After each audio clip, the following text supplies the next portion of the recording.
est vaste. J'ai des conflits d'intérêts, mais pas tellement là-dessus.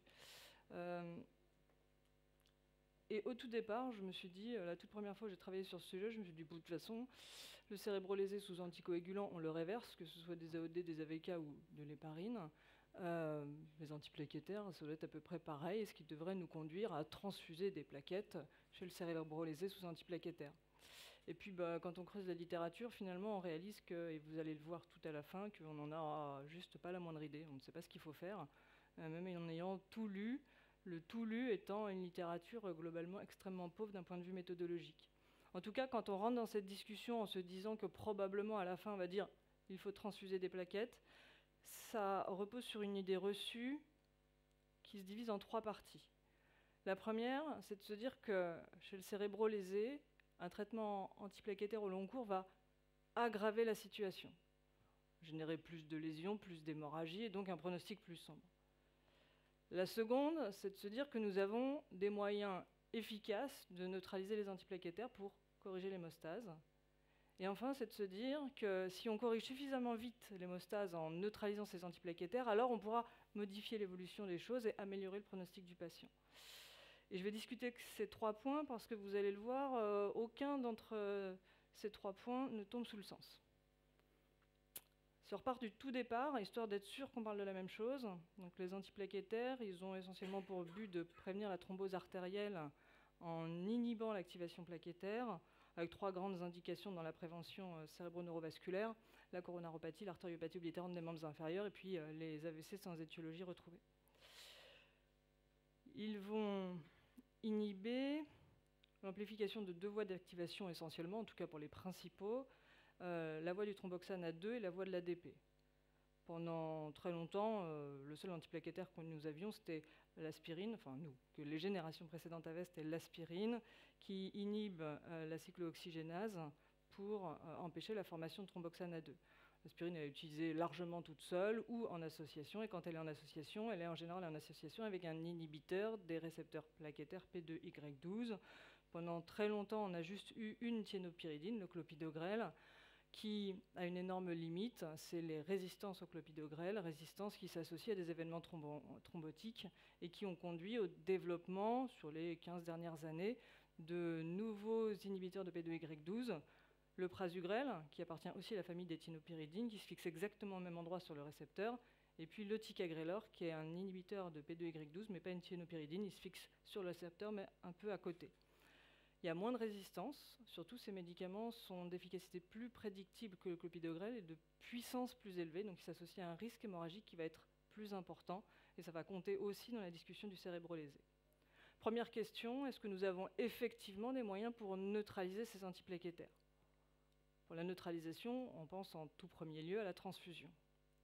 Le concept de la transfusion plaquettaire pour neutraliser les antiplaquettaires, c'est de se dire que en apportant des plaquettes qui n'ont pas été confrontées aux antiplaquettaires, des plaquettes non inhibées, on va pouvoir en mettre suffisamment, malgré la présence dans le patient des plaquettes inhibées, pour restaurer au moins partiellement une hémostase primaire, suffisamment pour réduire le surrisque hémorragique qui était généré par les antiplaquettaires. Ça, c'est l'hypothèse.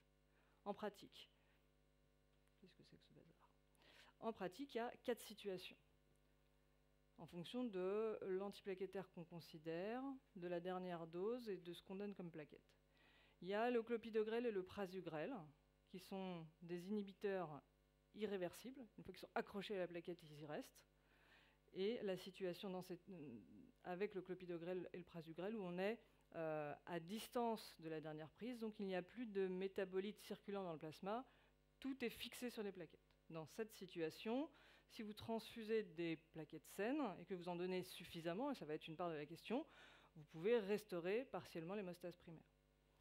Si vous vous retrouvez dans une situation où vous êtes proche de la dernière prise de clopidogrel et le prasugrel, et bien dans ce cas, vous avez des métabolites actifs qui circulent dans ce plasma, vous transfusez les plaquettes et les métabolites actifs, clac, s'accrochent sur les nouvelles plaquettes saines et les inhibent. Conclusion, dans cette situation, à proximité de la dernière prise, eh bien, il y a une inefficacité de la transfusion plaquettaire. Dans la gamme de l'inefficacité, le pire du pire, c'est le ticagrelor. Le ticagrelor, c'est un inhibiteur réversible qui a surtout comme particularité de se promener avec une concentration plasmatique très élevée pendant des heures, ce qui fait que si vous transfusez des plaquettes saines, le ticagrelor et son premier métabolite, qui lui aussi est actif, qui se promène dans le plasma, instantanément se fixe sur les nouvelles plaquettes et inhibe toute efficacité possible de la transfusion plaquettaire. C'est pour ça qu'on dit que le ticagrelor, la transfusion plaquettaire pour le neutraliser, est totalement inefficace, il faut trouver d'autres plans. L'aspirine, c'est le plus facile. L'aspirine, c'est le plus facile parce qu'on n'inhibe pas les récepteurs du thromboxane A2, donc sur la plaquette, à la surface, il n'y a rien d'inhibé, c'est la synthèse. Ce qui fait que si on donne une transfusion plaquettaire, même une petite dose de transfusion plaquettaire, les nouvelles plaquettes qui arrivent, en s'activant un peu, vont, elles, sécréter du thromboxane A2 qui va être capable d'activer les plaquettes qui étaient inhibées par contamination. Ce qui explique que pour l'aspirine, la dose de plaquettes qu'on mette soit franchement inférieure à ce qui est nécessaire pour les autres. Donc classiquement, on dit un peu pour l'aspirine de transfusion, beaucoup pour le clopidogrel, franchement beaucoup pour le prasugrel, et pour le ticagrelor, c'est mort, c'est inefficace. Donc la prise en charge dépend de l'antiplaquettaire, de la dernière prise et de la dose transfusée. Une fois qu'on a dit que la transfusion plaquettaire est inefficace pour le ticagrelor, quelles sont nos options ? Une des options, c'est le facteur 7 activé recombinant, parce qu'il va augmenter la génération de thrombine, et on se dit qu'en activant la coagulation, il va finir par réussir à activer les plaquettes et restaurer de l'hémostase, mais de l'hémostase globale. Surtout, le facteur 7 activé recombinant, c'est une des propositions du RCP du ticagrelor. C'est pour ça que ça en fait une option. La difficulté, c'est qu'il n'y a pas de données chez l'homme, en tout cas pas de données de valeur. On a ce papier chez la souris, à qui on donne du ticagrelor, puis on lui sectionne la queue, et on regarde et le temps de saignement et les pertes sanguines. Quand vous regardez les deux graphiques, vous pouvez noter la colonne de gauche, c'est le contrôle, avant qu'on ait donné le ticagrelor. Au milieu, c'est une fois qu'on a donné le ticagrelor. Effectivement, le ticagrelor fait saigner davantage et allonge le temps de saignement. Et tout à droite, c'est une fois qu'on a donné le facteur 7 activé recombinant, on diminue le volume de sang, on diminue le temps de saignement. Donc chez la souris, dans ce modèle de queue coupée, il y a un bénéfice, mais on est loin du cérébrolésé. En tout cas, sur la discussion de la neutralisation, c'est un argument qui laisserait espérer que ça puisse être efficace. Le ticagrelor, il n'est pas dialysable. Par contre, ce papier a montré, c'est la preuve du concept, qu'on peut l'éliminer par hémabsorption, en le faisant passer sur des colonnes, avec un système un peu complexe, qui prend du temps, puisque quand vous regardez le graphique qui est en bas à droite, qui est l'efficacité à enlever le ticagrelor au cours du temps, 4 heures, 7 heures, 10 heures. Chez le cérébrolésé, on est en train de compter les heures qui passent pour éviter le ressaignement des toutes premières heures. Alors oui, on va réussir à éliminer le ticagrelor, mais probablement que la question du ressaignement sera déjà passée. Donc dans le contexte du cérébrolésé, probablement que ça n'est pas une bonne option. Mais elle existe. Et l'antidote spécifique, qui est MEDI2452, qui est un fragment d'antigène qui se lie au ticagrelor et à son métabolite actif avec une forte affinité. C'est la solution de l'espoir, au détail près que pour aujourd'hui, il n'est pas commercialisé, que vous ne l'avez pas dans votre armoire à pharmacie. Quand on regarde ce papier du New England, qui là aussi montre l'efficacité de cet antidote, il s'agit de volontaires sains qui prennent du ticagrelor et à qui ensuite on va administrer l'antidote. Le graphique représente l'agrégation plaquettaire. La barre tout en haut, à l'extrême gauche, ça montre les volontaires sains avant qu'ils aient pris le ticagrelor. Ils ont une agrégation plaquettaire au maximum. Toujours dans le cadre rouge, vous leur donnez le ticagrelor, il y a une inhibition importante de leur agrégation plaquettaire, puis vous administrez le bolus de l'antidote et vous mettez la seringue électrique et vous notez que vous restaurez l'agrégation plaquettaire, ce qui montre que l'antidote est effectivement très efficace pour restaurer les fonctions plaquettaires qui ont été inhibées par le ticagrelor. Sauf qu'on en est là, et que pour aujourd'hui, ça n'est pas une option. Si on fait une synthèse des modalités de neutralisation des antiplaquettaires, c'est les propositions du GIHP, du GFHT en collaboration avec l'ASFAR. Pour neutraliser l'aspirine, l'option c'est en effet la transfusion à la dose classique, 0,5 à 0,71011 pour 10 kg de poids. Le 0,5 à 0,71011, c'est des plaquettes, l'unité. Clopidogrel et prasugrel, il va falloir mettre une dose de plaquettes plus élevée que pour neutraliser l'aspirine. On a proposé au moins le double des données dans la littérature pour savoir exactement combien, on n'en a pas la moindre idée. Et probablement, il faut mettre plus pour le prasugrel que pour le clopidogrel. Pour la neutralisation du ticagrelor, vous l'aurez compris, on est dans la difficulté. La transfusion plaquettaire est inefficace aux doses utilisées. L'efficacité clinique à de plus fortes doses. Alors, il y a des plus fortes doses raisonnables qui ont été testées, c'est totalement inefficace. À encore plus fort, on ne sait pas, si on remplit le patient exclusivement avec de la transfusion plaquettaire. Et donc le facteur 7 activé recombinant qui est proposé par le RCP n'a pas été testé chez l'homme. Une fois qu'on a passé les 24 premières heures de la dernière prise, on peut espérer un peu d'efficacité de la transfusion. Là aussi, il y a des cas cliniques qui montrent qu'on peut l'espérer, mais ce n'est pas du tout gagné. Ça, c'est pour comment on fait pour neutraliser. Si on reprend le départ, est-ce que d'être cérébrolésé sous antiplaquettaire en traitement chronique, c'est pire que d'être sans antiplaquettaire? On peut même faire un pas avant dans la chronologie. Est-ce que lorsqu'on prend de l'aspirine au long cours et qu'on se retrouve exposé à... plutôt, quand on prend de l'aspirine au long cours, est-ce qu'on a plus de risques de faire une hémorragie intracrânienne? C'est un petit peu en sortant de la discussion. Ces deux gros papiers du New England de 2018 qui avaient été conçus pour démontrer qu'il n'y avait plus de place pour l'aspirine en prophylaxie primaire, s'étaient intéressés à des critères de sécurité. Et donc dans des collectifs de patients traités par aspirine, comparé à des collectifs de patients non traités par aspirine, les auteurs s'étaient intéressés à la survenue des AVC hémorragiques. Et vous voyez que dans ces deux papiers, il n'y a pas de différence. L'aspirine en prévention primaire n'augmente pas le risque d'AVC hémorragique. Vous allez me dire, super, mais ce n'est pas vraiment le sujet. La question, c'est une fois qu'on a saigné.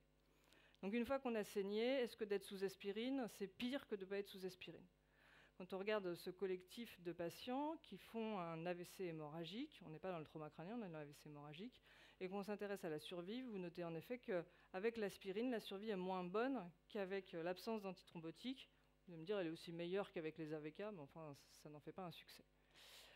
Sauf que d'être sous aspirine au long cours, ça définit un collectif de patients qui n'a rien à voir avec ceux qui n'ont pas d'aspirine au long cours. Ils ont plus de comorbidité, si ça se trouve, c'est juste un biais d'analyse. Et effectivement, quand on regarde ce papier, qui s'intéresse à des patients qui font un AVC hémorragique. Certains ont des antiplaquettaires, d'autres n'en ont pas. On retrouve exactement ça. Ceux qui ont les antiplaquettaires vont mourir davantage. Et là, les auteurs se sont intéressés aux caractéristiques des patients. Et ils montrent en effet que les patients qui ont des antiplaquettaires ont plus de comorbidité. Donc on n'est pas totalement étonné qu'ils meurent plus. Par contre, ils s'intéressent un pas plus loin aux caractéristiques de l'hémorragie. Et ils notent qu'il n'y a en réalité pas de différence sur le volume initial de l'hémorragie, quand on est sous aspirine ou quand on ne l'est pas, c'est le même volume, ça ne change rien. Et le risque de ressaignement, dans ce papier, là aussi pas de différence, le fait d'être sous antiplaquettaire n'augmente pas le risque de ressaignement. Et puis, pour en finir avec cette histoire qui se mord la queue, un autre collectif, juste 82 000 patients, 28 000 traités par antiplaquettaire, essentiellement de la monothérapie pour 86%, 14% en bithérapie, et ils se sont intéressés aux facteurs associés à la mortalité, selon que les patients n'avaient pas de traitement, la monothérapie ou la bithérapie.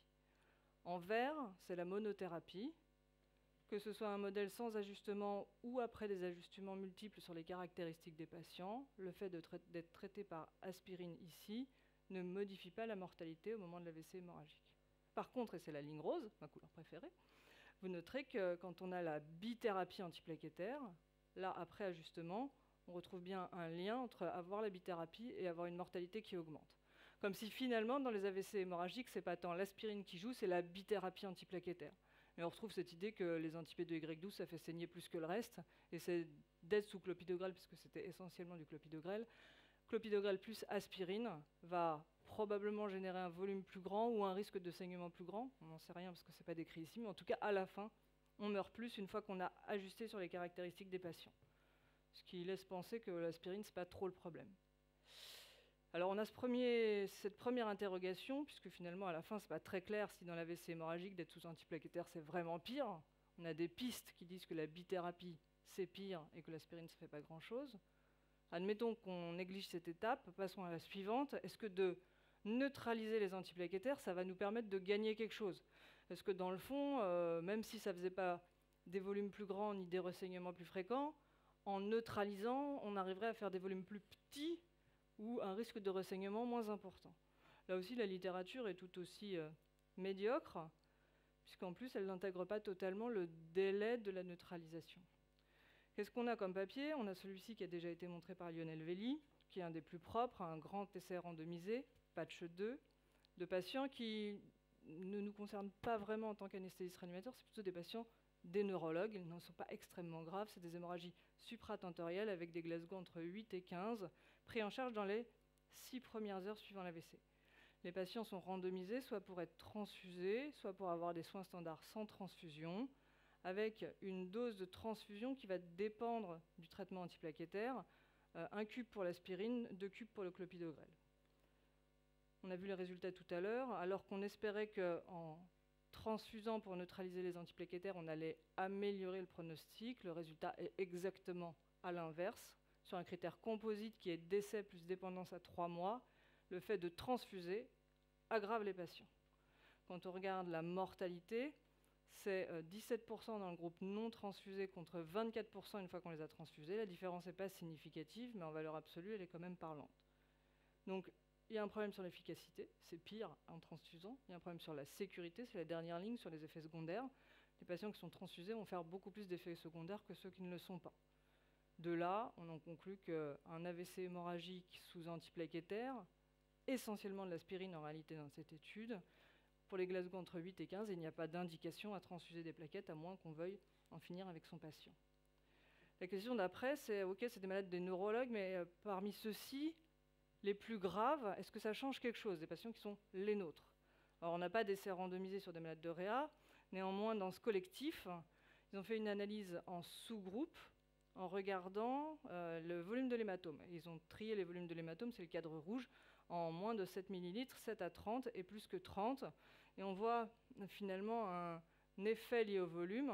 Plus le volume de l'hématome augmente, plus on a l'impression de gagner un peu en effet positif sur la transfusion, on a changé de côté de la ligne. On ne peut surtout rien en conclure, si ce n'est que pour les patients avec un volume plus important, les plus graves, on aimerait refaire cet essai randomisé parce que peut-être qu'on obtiendrait un résultat différent. Mais on ne peut pas aller plus loin que ça. De la même façon, on aimerait savoir ce qui se passe si le patient, ce n'est pas de l'aspirine comme majoritairement dans cette étude, mais un anti-P2Y12. Est-ce que les résultats sont différents? Là aussi, on n'en sait rien, on n'a pas de croquette pour ça pour aujourd'hui. Et puis, il y a les patients qui vont avoir besoin de neurochirurgie, et cela, potentiellement, c'est un collectif différent. Potentiellement, on a des données qui soulignent qu'effectivement, c'est un collectif différent. Quand on prend des patients qui font un AVC hémorragique tout venant, ceux qui sont en noir sont ceux qui étaient sous antiplaquettaires, ceux qui sont en gris, c'est ceux qui ne l'étaient pas. La première colonne, Hall, on ne retrouve pas de différence entre ceux qui étaient sous antiplaquettaires et ceux qui ne l'étaient pas en termes de mortalité. À droite, c'est ceux qui ne vont pas aller au bloc, toujours pas de différence, c'est ce que je vous ai montré avant. Par contre, au milieu, opératif, ceux qui vont aller au bloc, on observe cette fois-ci une différence. Les patients qui vont avoir besoin de neurochirurgie en étant sous antiplaquettaire ont un pronostic plus sombre que ceux qui n'ont pas d'antiplaquettaire. Alors peut-être que pour cela, on pourrait faire quelque chose.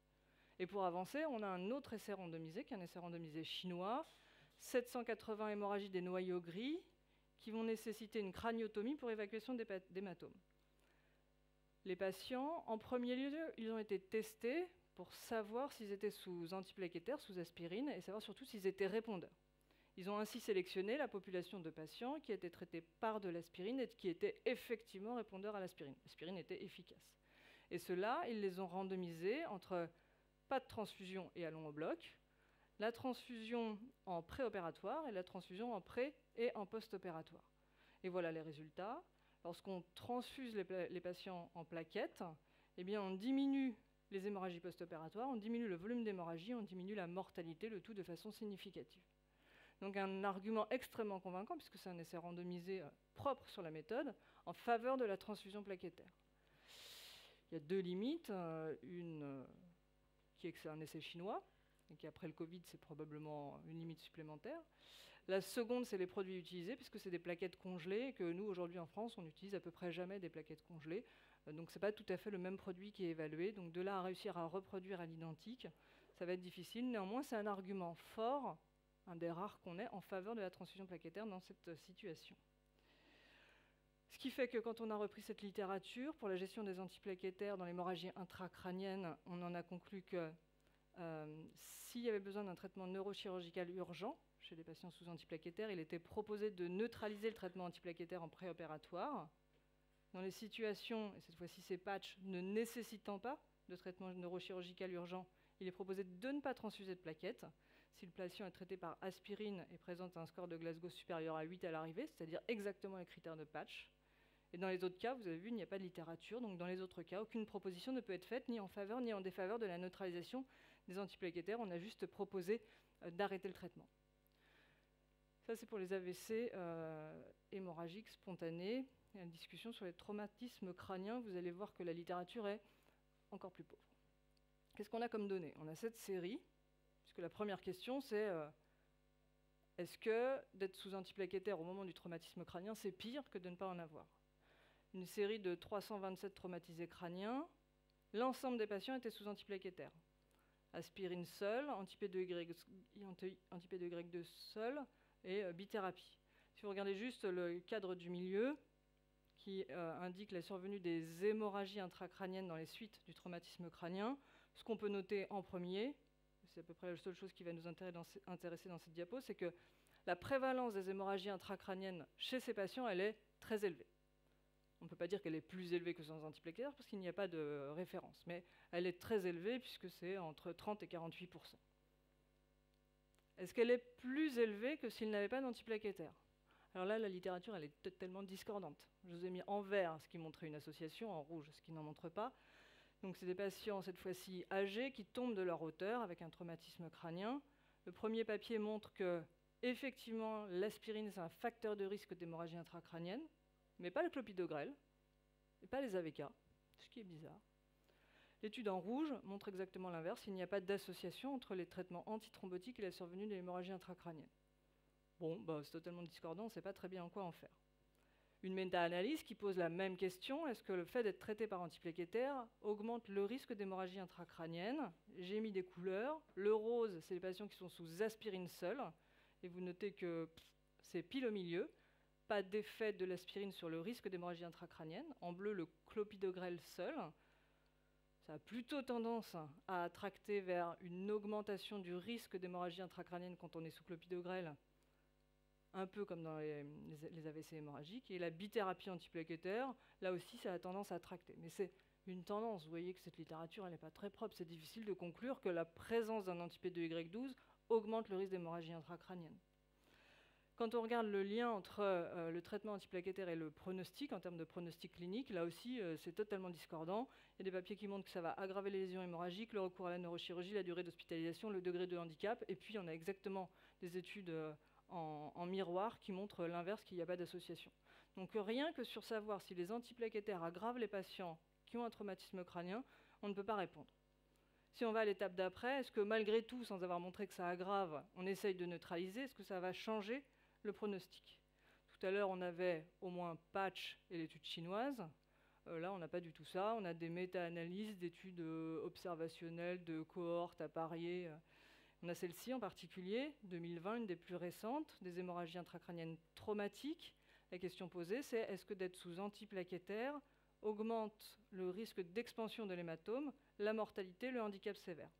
Ça ne change rien à la mortalité, rien au handicap sévère et l'expansion de l'hématome. Il y a une toute petite étude qui tracte. On va dire que ce qu'on peut conclure de cette méta-analyse, c'est que les antiplaquettaires n'ont pas l'air de modifier, la transfusion plaquettaire n'a pas l'air de modifier l'évolution. Je vous en ai mis une autre pour le cas où vous ne seriez pas convaincu par cette première méta-analyse. Au moins, le côté positif, c'est qu'elle trouve le même résultat. La transfusion plaquettaire chez des patients ayant un traumatisme crânien sous antiplaquettaire ne modifie ici ni la mortalité, ni la progression de l'hémorragie, ni le recours à la neurochirurgie. Et les auteurs concluent qu'il n'y a donc pas d'argument en faveur de la transfusion plaquettaire. Je vous avais prévenu que ce serait horrible parce que la littérature est terrible. Est-ce qu'avec tout ça, on jette la transfusion plaquettaire et on passe à autre chose dans la discussion? Pas totalement. On peut se poser la question de savoir si monitorer les fonctions plaquettaires permettrait d'améliorer la prise en charge. Après tout, un patient qui arrive et qui dit qu'il est sous antiplaquettaire ou qui ne le dit pas mais qui a son ordonnance, est-ce qu'effectivement le traitement est efficace? Parce que si on sait d'avance qu'il ne l'est pas, on ne discute plus de la transfusion plaquettaire.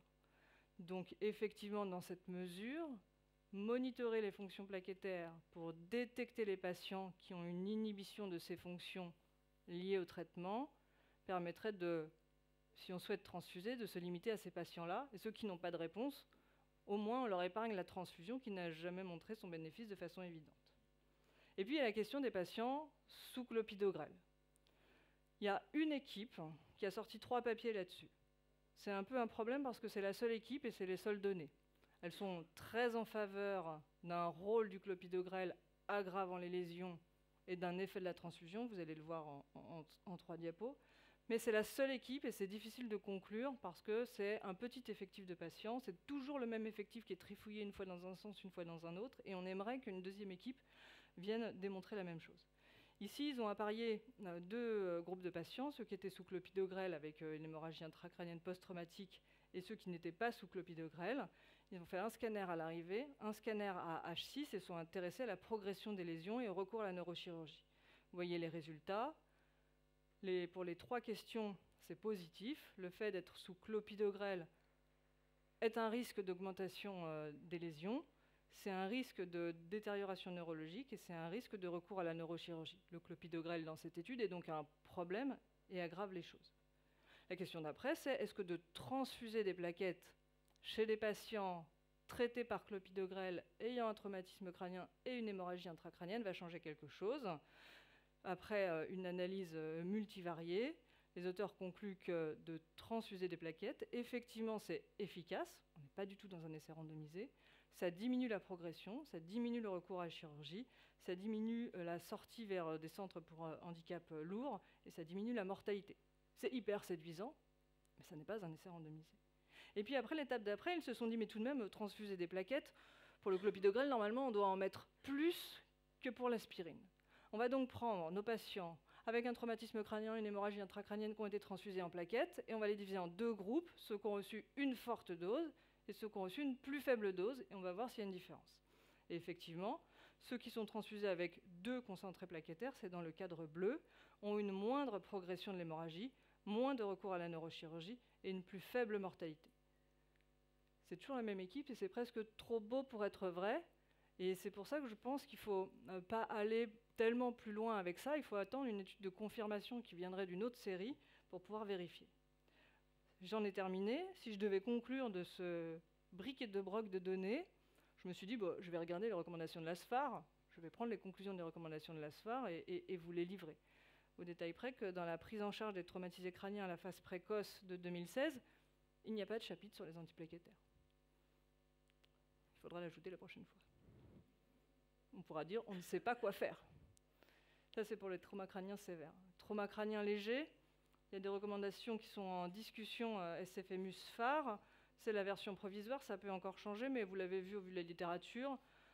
Un patient avec un traumatisme crânien léger sous aspirine, s'il a des lésions hémorragiques intracrâniennes, c'est donc un traumatisme crânien léger, il est probablement non recommandé de neutraliser, donc pas de place pour la transfusion, ce qui est cohérent à ce que je vous ai dit jusque-là.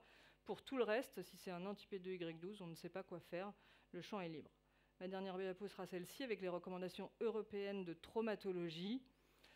Pour les patients ayant une hémorragie intracrânienne sous antiplaquettaire devant recourir à la chirurgie, il est proposé de transfuser des plaquettes. Pour les mêmes, s'ils ne recourent pas à la chirurgie, il est proposé de ne pas transfuser de plaquettes.